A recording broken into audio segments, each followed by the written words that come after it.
built our camper van, there was one fairly major thing we decided not to install. Air conditioning. And that seemed like a perfectly reasonable decision. Until we drove through Southeast Asia. After driving through Malaysia, Thailand and Laos, we've had to learn how to keep a 7-metre camper van and ourselves reasonably comfortable in some serious heat and humidity. Some of the solutions were built into the van at the very beginning. Some we've picked up along the way. And eventually we did buy a form of air conditioner. But we'll get onto that in a minute.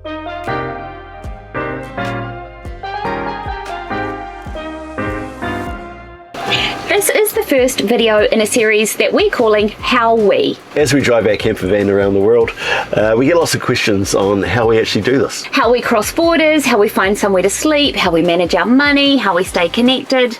And how in Southeast Asia we cope with the heat. So that's what this series is about. The practical side of driving around the world in a camper van, what we're doing along the way, and what we're learning.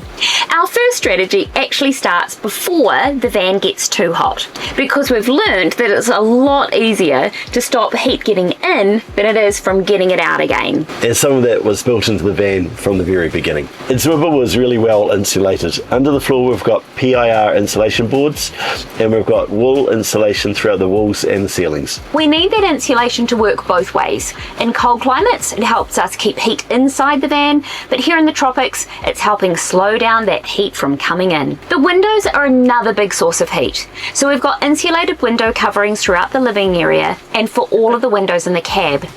During the hottest part of the day, we'll often put them up and keep the van surprisingly dark. It can feel slightly odd sitting in the van in the dark in the middle of the day. But it was a hell of a lot better than sitting in an oven. The other big thing that we've learnt is that where we park can make a big difference. It's not just as simple as finding shade.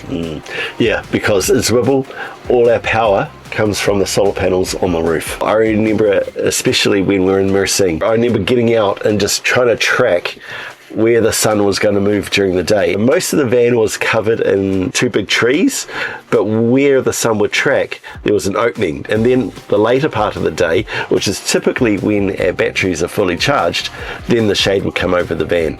So we're constantly balancing keeping the van cool with getting enough sun on the roof to keep our batteries charged. We've become much more conscious of the whole environment around a park up. We also think about the surface we're parking on. A big concrete car park can absorb heat all day and radiate it back at us. So if we've got a better option, we'll take it. Parking near water can give us a breeze. Beaches can be fantastic. So we're not necessarily looking for the most shadiest parking spot. We're looking for the coolest spot that will still allow the van to do what it needs to do. And if we need more shade, we can create our own with our moonshade awning. It gives us somewhere shaded to sit outside, but can also keep direct sunlight off the side of the van without covering the solar panels on the roof. That's particularly useful around our big sliding door. So our first line of defence isn't actually cooling the van. It's controlling how much heat gets into the van in the first place. But eventually the heat gets in, and that's when airflow becomes very important. We installed 2 max air fans when we built the van.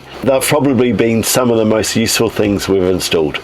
We can create cross ventilation through the living space and the bedroom, bringing air through the windows and pushing hot air out through the roof. And having 2 fans means that one can extract air and the other one can bring cooler air in.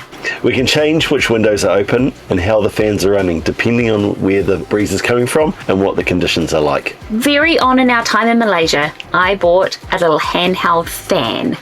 It does make a difference having this fan to be able to decide how much air gets onto our face and onto us personally wherever we're seated in the van.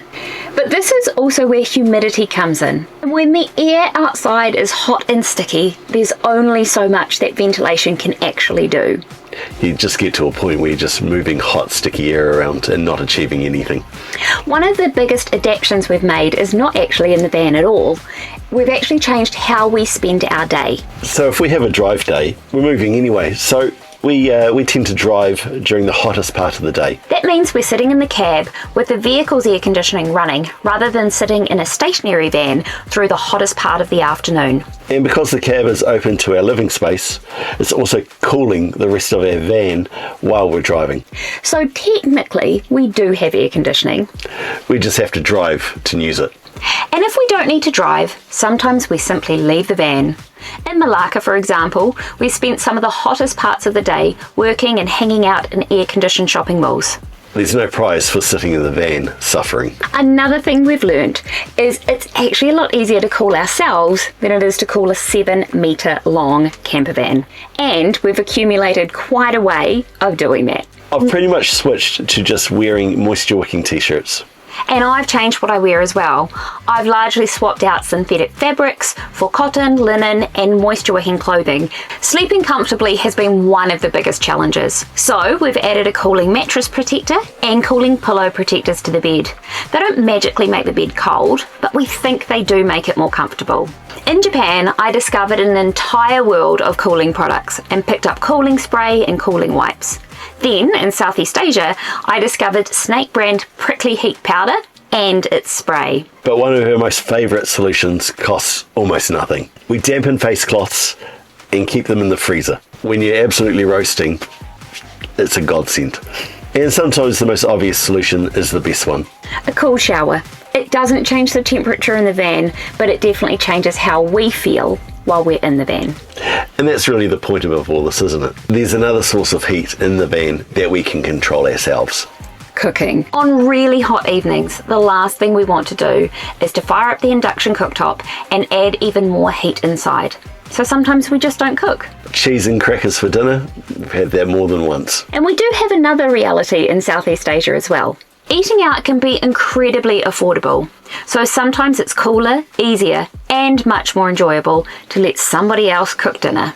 Despite all of that, there have been some days where it just simply wasn't enough. So we did end up buying a small portable air conditioner.